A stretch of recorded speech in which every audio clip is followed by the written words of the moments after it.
certainly. The interesting part is always, I think, this coming up of new sports like functional fitness, where they really do train high volume everything, right?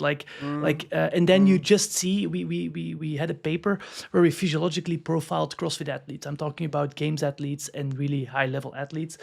And when you look at their critical power, which is let's say the maximal sustained power they can do aerobically, it's very mediocre compared to any endurance athlete. Like any half-ass triathlete can push more, right? And I'm talking about games athletes, all right? But this is on the bike. One thing, very important, this is on the bike. There are some athletes are used to the bike, but what would be, I mean, just it's a bit off topic, but still very interesting, I think, to mention.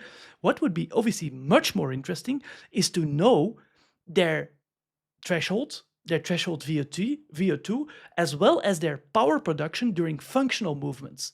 All right. So, for example, a typical CrossFit workout is Cindy, right? Where you do 20 minutes of body weight exercises.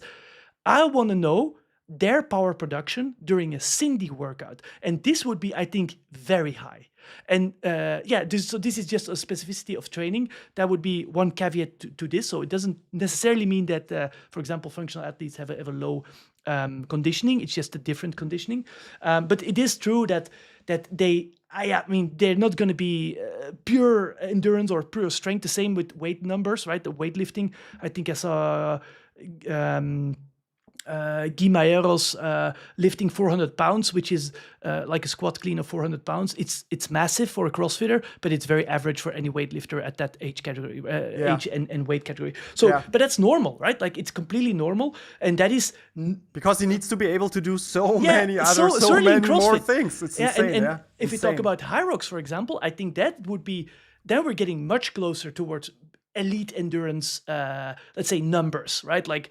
I'm talking about thresholds of 17 kilometers an hour, 16 kilometers an hour for women. That would be already, closer, certainly less percentage difference, obviously, because they train much more running. It's useful, it's logical, right? So that's one.